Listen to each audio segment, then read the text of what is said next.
Parce que souvent, il y a monsieur, madame travail, c'est pas de notes dans leur budget. La tranche C et la tranche B en bas.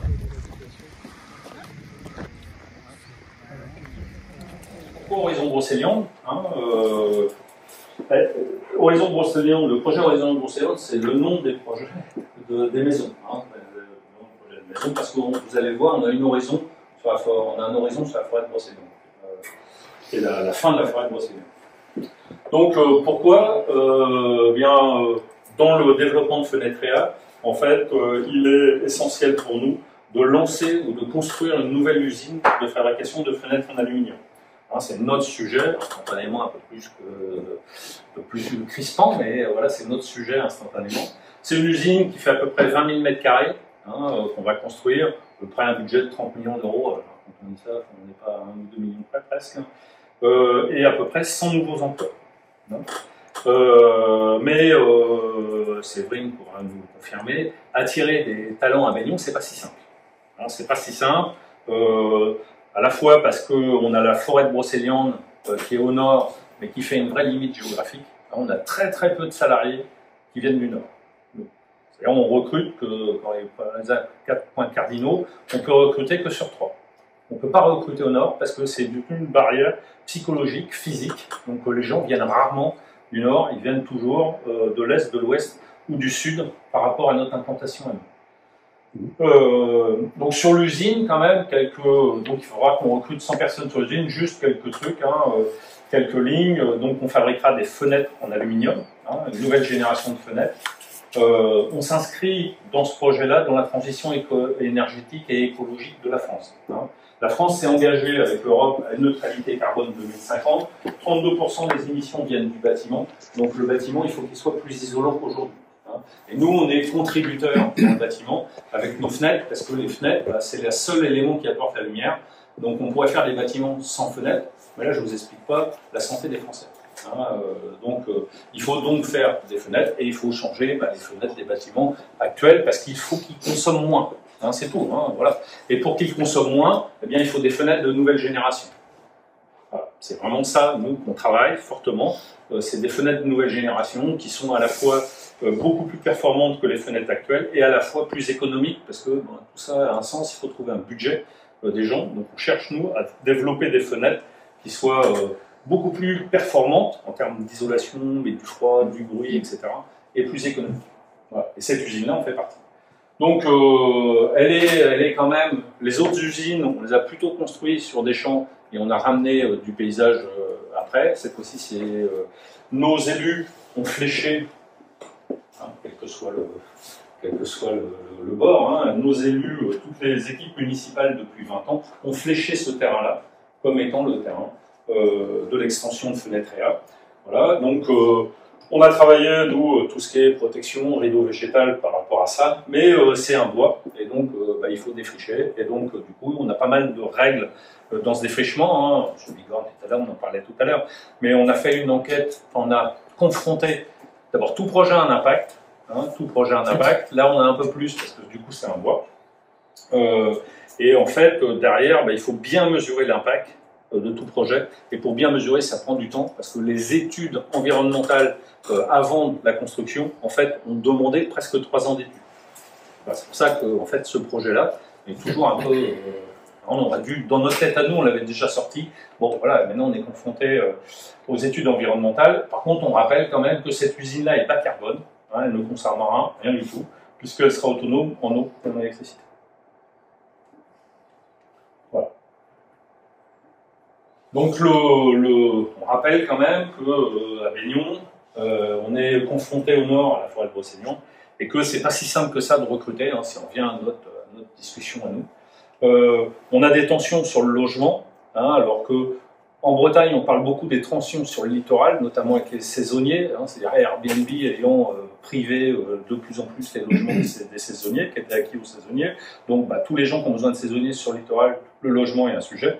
Mais nous, qui sommes en plein, on dit centre-est Bretagne, c'est en plein milieu de la Bretagne, plutôt à l'est, eh bien on a quand même des problèmes par rapport à ça.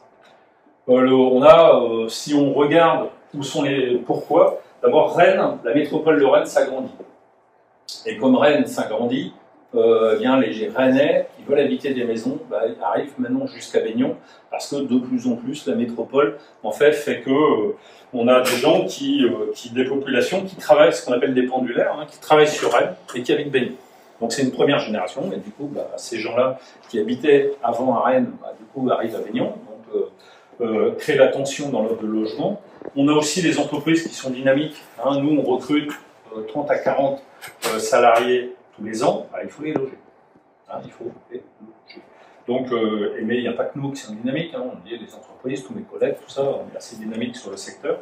On a aussi les écoles militaires. Alors notre particularité à nous, c'est qu'on a la forêt de Brocéliande au nord et les écoles militaires au sud, à l'ouest et au sud. Et donc les écoles militaires, ça s'appelle Saint-Cyr-Coëtquidan. Les dernières années de la promotion des écoles de Saint-Cyr-Coëtquidan doivent habiter dans les communes qui les bordent. C'est-à-dire Baignon, Campagnac, en gros, Guerre, et en grand, c'est là que ça se passe. Donc on a beaucoup d'étudiants de dernière année des écoles. Alors il n'y a pas que les Saint-Cyriens, c'est savoir que Saint-Cyr, c'est les écoles, la formation, je dirais Saint-Cyrien, la formation, mais il y a la formation continue, il y a tout ce qui est interarmes, il y a tout ce qui est international maintenant, et avec les budgets de l'armée maintenant qui vont doper, a plutôt tendance à voir Saint-Cyr dans les années qui viennent grandir que se réduire. Donc pour nous, la dernière année, il faut que la dernière année, le général de l'époque, il y a une dizaine d'années, a décidé que pour mieux mixer l'armée avec les communes voisines, que la dernière année de toutes les formations aille habiter sur les communes environnantes. Et ça doit prendre, je sais pas, 30-40 logements à ville. Voilà. Et puis après, on dit, dernier point, la mobilité réduite. Pour venir à Baignon, il y a un offre de transport en commun, mais qui n'est pas adapté à nos horaires. Pourtant, essayé, on n'a pas réussi. Donc les transports en commun, ça marche assez peu, en fait. Et particularité de Baignon, c'est que... Allez-y, on va démarrer. Donc, particularité de Baignon, c'est que c'est un point haut. L'usine, d'ailleurs, on va faire, c'est le point le plus haut. Mais c'est-à-dire partout où on arrive, on monte. Vous arrivez de l'est, de l'ouest, machin, vous montez. Donc venir en vélo à Baignon, c'est pas la Hollande. Alors maintenant, il existe des vélos électriques, mais il faut avoir de bonnes jambes parce qu'il faut monter. Donc c'est ce qui fait que les gens viennent en voiture. Globalement. Soit ils habitent Baignon, il y en a qui vont en vélo, soit ils habitent pas Baignon. Voilà. Donc le projet, c'est construire 41 maisons en 3 tranches. Alors pourquoi 3 tranches On a désolé, on a démarré. La récup après. Pourquoi 3 tranches? Parce que l'usine ALU, elle rythme un peu dans le temps. C'est-à-dire toutes les études environnementales ont pris 3 ans et nous, on ne pensait pas que ça allait durer 3 ans. Donc en fait, si on laisse le projet Horizon Brocéliande partir, on aurait peut-être eu les 41 maisons avant d'avoir l'usine ALU. Ce qui fait qu'en fait, on est toujours dans un même projet qui est de dire il nous faut des maisons pour pouvoir recruter à la fois les salariés, on va dire, de la croissance de Fenetrea, mais à la fois la nouvelle usine, il va falloir recruter 50 à 100 salariés d'un coup, en plus des salariés qu'on recrute. Et ça, nous, on sait que ça, grosse tension, le jour où on va lancer ce recrutement-là, parce qu'un salarié qui habite à moins de 25 km de l'entreprise, ça va aller. S'il habite à plus de 25 km, il faut qu'on trouve une offre de logement. Et instantanément, à Baignon, on a 200 demandes de logement pour chaque logement qui est disponible. Donc il y a 200 demandes de logement non pourvues. Il y a ça comme ça. Voilà. Donc du coup, on a décidé de faire 3 tranches. La tranche A, celle dont on va parler aujourd'hui, qui fait 12 maisons. La tranche B, on va démarrer dans 1 an, c'est-à-dire on réceptionne les maisons, on démarre l'autre, qui fait 12 maisons. Et la tranche C fait 17 maisons.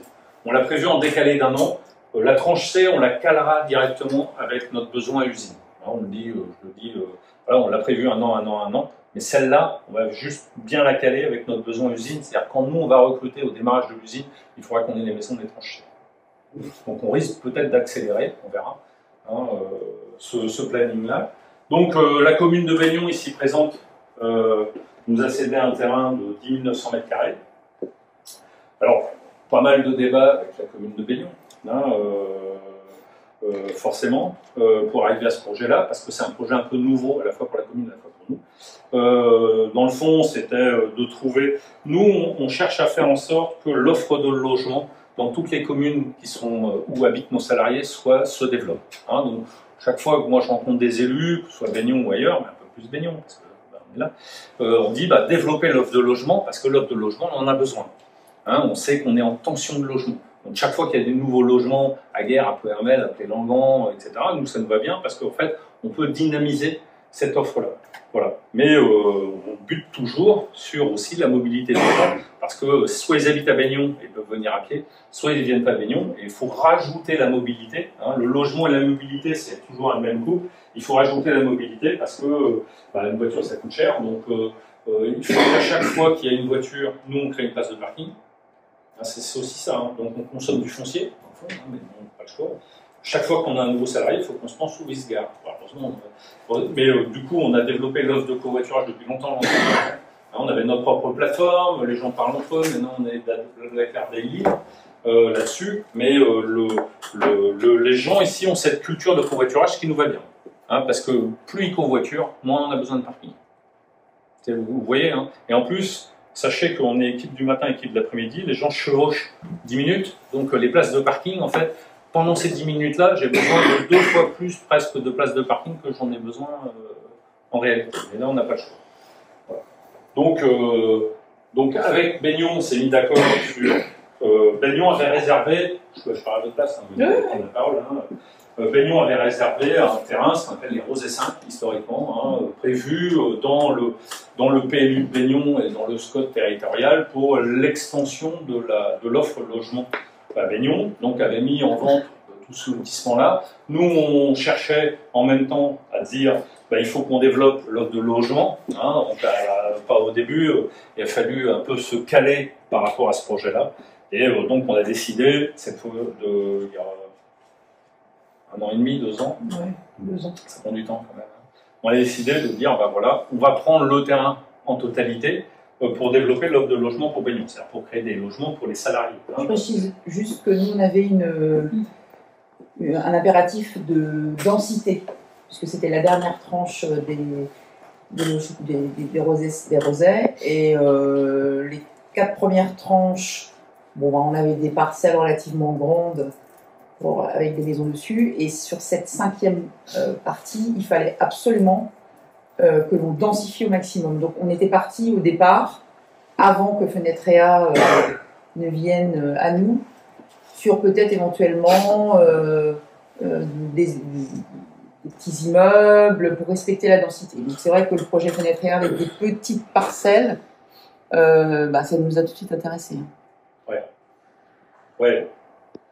Parce que qui dit appartement à Baignon dit pas d'intérêt. Enfin, je veux dire, les salariés, nous, chez nous, hein, alors il y en a quelques-uns, mais les salariés chez nous veulent une maison. Baignon, c'est encore maison. Alors peut-être qu'avec, dans 50 ans, Rennes Métropole sera arrivé jusqu'à Baignon. mais pour l'instant, qui dit Baignon, dit le souhait aussi de densifier. Enfin, c'était pas un souhait, c'était presque une obligation. C'était une obligation. De densifier. Donc il a fallu, nous, qu'on trouve l'adéquation maison. Ça nous a pris un peu de temps. C'est un nouveau métier pour tout le monde, y compris pour moi, mais parce qu'il faut être promoteur, lotisseur, réfléchir à des charges de maison, etc. Le croiser avec la commune aussi, hein, de façon à ce que ce soit un projet partagé, que l'un se fasse pas sans l'autre.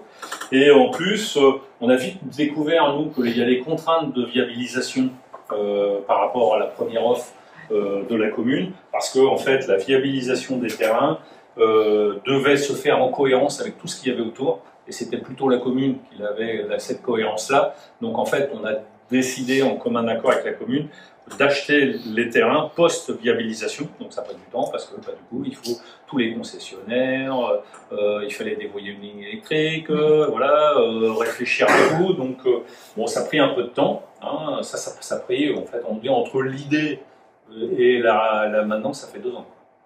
Mais c'est le temps nécessaire, on a du mal à raccourcir. On discute par exemple avec les autres, ils disent qu'il faut 4 ans. Elle dit déjà tu vas super vite. Pas super vite. Bon voilà. Donc ça c'est les tranches. Hein. Donc la localisation du projet, donc c'est ça. Hein. Donc vous allez voir, hein. On va inaugurer cette maison-là. Parce que vous allez voir que celles-là sont déjà bien parties. Hein. On n'a pas freiné le maçon, mais bon il est parti. Donc en fait on l'a découpé en tranches. 12 maisons tranche A, 12 maisons tranche B, 7 maisons tranche C. Hein, c'est à la fois parce qu'il y a des montants d'investissement qui sont quand même assez importants, mais à la fois pour se garder cette réserve. Il faut bien avoir en tête que nous, c'est l'usine alu. Ce projet-là est couplé avec l'usine alu. Hein, c'est vraiment dans notre tête à nous, c'est clair. Donc là, on dit on lance 12 maisons parce qu'on en a besoin instantanément. De toute façon, on en a besoin, mais on reste quand même très couplé avec l'usine alu. Donc c'est pour ça qu'on l'a découpé en tranches. Voilà, donc on fait des T3. Alors toutes les maisons ont un étage dans le cahier des charges. On vous a mis le cahier des charges. Toutes les maisons ont un étage. Alors pourquoi elles ont un étage? Densification.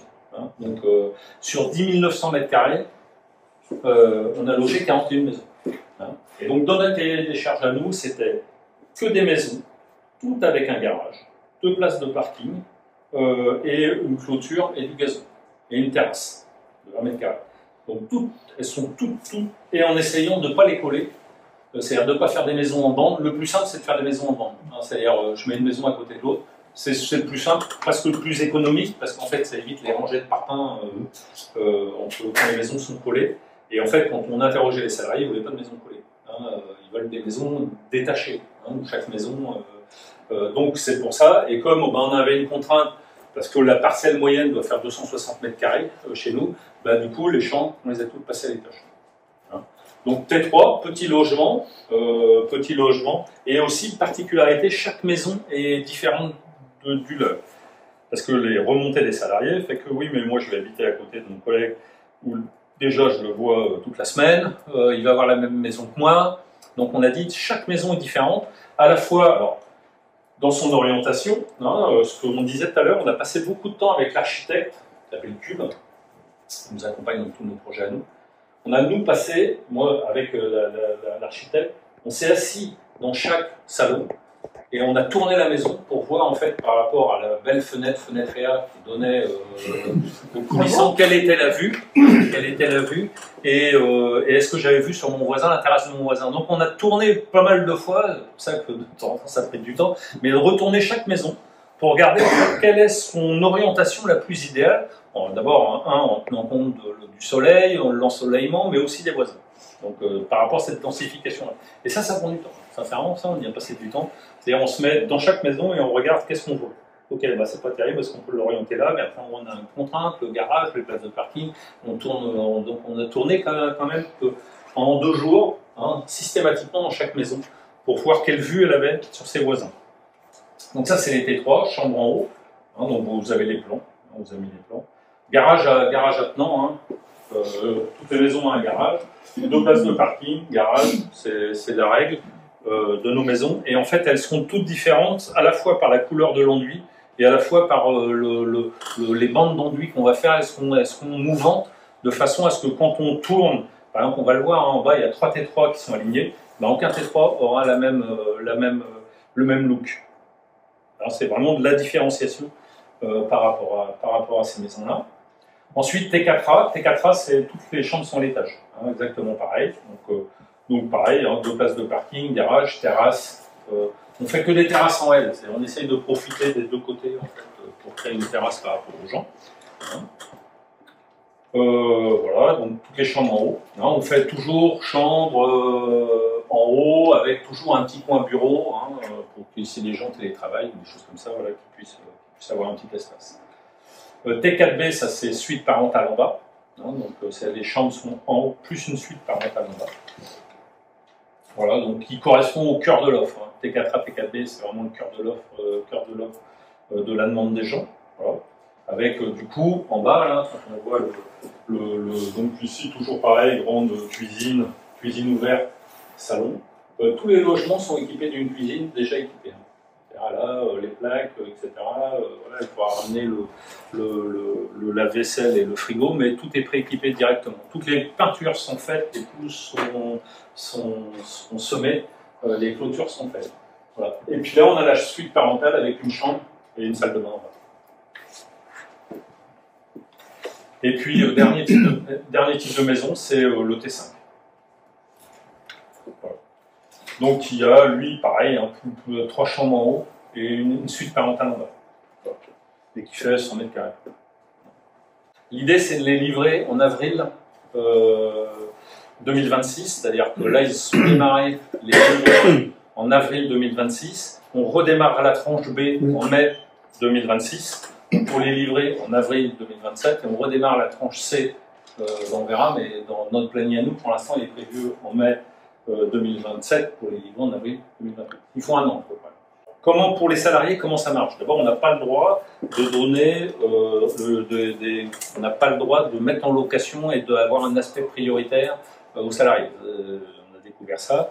Donc en fait, comme on a fait, en fait, les salariés ont toute l'année 2025 où ils sont prioritaires. C'est-à-dire les logements ne sont pas ouverts à la location. D'accord. Ils sont fermés aux autres. Donc ils ont une sorte de période réservée, voilà, les salariés. Les salariés ont une période réservée où ils peuvent louer la maison. Ils ont jusqu'à la fin de l'année, en fait, pour se positionner. Si à la fin de l'année, ils ne sont pas positionnés, on ouvre, parce que là, tous mes voisins, chefs d'entreprise, m'ont dit « on dit, bon, attends. Donc, nous, on fera le constat à la fin de l'année, combien on en a. Ah oui, parce que là, ce qu'on a oublié de dire quand même, c'est qu'on en loue 8, on en vend 4. Hein, on en loue 8, on en vend 4. Donc, les salariés peuvent se positionner à l'achat comme à la location. Ils ont jusqu'à la fin de l'année pour se positionner.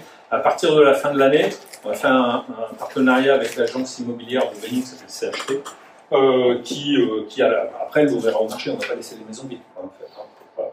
Et puis après, ils pourront se positionner sur la tranche B. Hein. Certains m'ont dit, ouais, mais c'est un peu tôt pour moi, en fait, je préfère la tranche B. Pas de souci, la tranche B, en fait, on aura les mêmes maisons. Hein.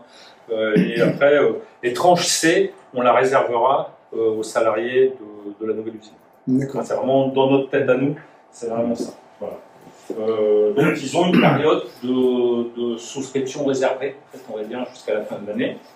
Voilà, à partir de la fin de l'année, on va l'ouvrir au marché. Il y a déjà de la demande. Hein. Si on écoutait déjà, ça serait déjà tout prêt, tout vendu. Voilà.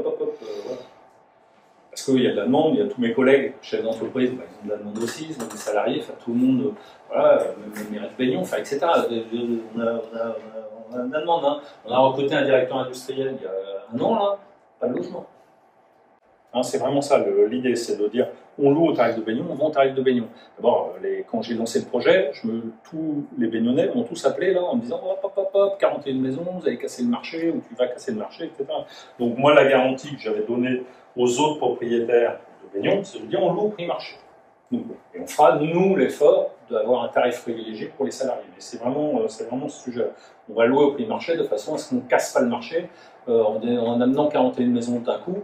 Là, tous les autres, là, j'en ai entendu parler beaucoup, bon, on a rassuré un peu tout le monde. Là, on va rester au prix marché, on va le faire par 30. Donc, ça a un peu calmé la pression baignonaise.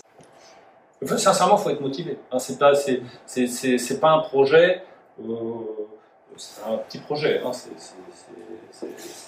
faut y passer du temps, y consacrer du temps. Faut amener tout le monde avec soi à ce projet-là. Faut que nos élus soient d'accord, enfin, etc. Il faut qu'on embarque quand même beaucoup de gens dans ce type de projet. Donc, il faut quand même y passer du temps. Il y a un temps d'instruction, un temps d'études, un temps de recherche, un temps de financement, enfin, etc. Attention, nous, l'idée, c'est de ne pas durer plus de 10 ans. C'est de ne pas rester promoteur du système, ni investisseur. C'est-à-dire, au fur et à mesure, on va vendre des maisons. Donc, l'idée, c'est vraiment de dire, dans 10 ans, il faut qu'il y ait 41 familles propriétaires de leur logement, voilà, ou des salariés qui relouent à des salariés. Pourquoi pas, hein, une proposition de ce type-là, mais pourquoi pas. Propriétaires de leur logement qui habitent à Baignon.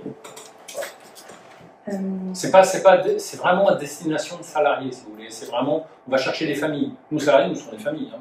Voilà, parce que du coup, pour Baignon, c'est remplir les écoles, les commerces, le monde associatif. C'est faire en sorte que voilà, ça englobe. Mais ça va peut-être faire une centaine d'habitants en plus à Baignon pour une commune de 2000 habitants. Donc c'est pas neutre non plus. J'ai été contacté par plus d'une centaine d'entreprises disruptives sur le bâtiment. On va faire des maisons avec des excréments.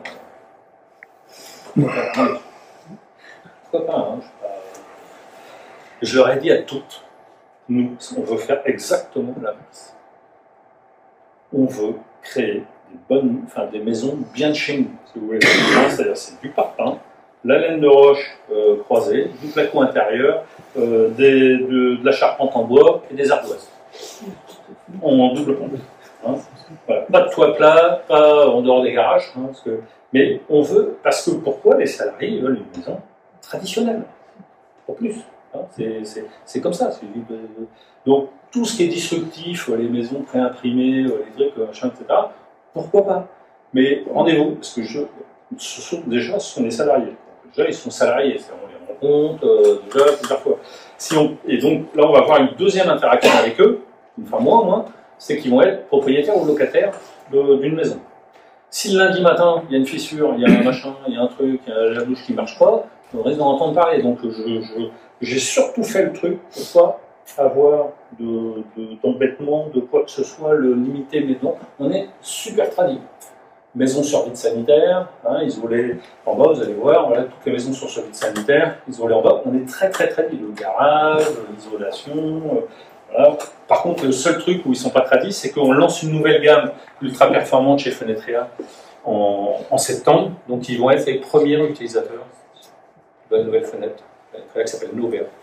Donc c'est la seule innovation. Voilà, ils sont allés de chez nous, une porte de chez nous. Voilà. Porte de garage, ils ont une porte de garage sectionnelle, on n'a même pas mis des basculantes, sectionnelles, deux télécommandes, on fait les choses bien, quoi. On est dans le métier, donc là par contre on n'a pas mégoté. Après, il y a la limite de ça, c'est les maisons coûtent un peu cher, on les vend au prix marché, bon, la rentabilité n'est pas là, mais c'est pas le but. Hein. C'est vraiment le but, c'est de créer 41, d'installer 41 familles à Lyon durablement. Et c'est plus que ça. Je veux dire, mais on ne va pas résoudre toute l'équation, on donne juste un coup de main. Voilà, moi, faut pas, et on n'en fera pas d'autres. Je ne ferai pas d'autres projets parce que voilà.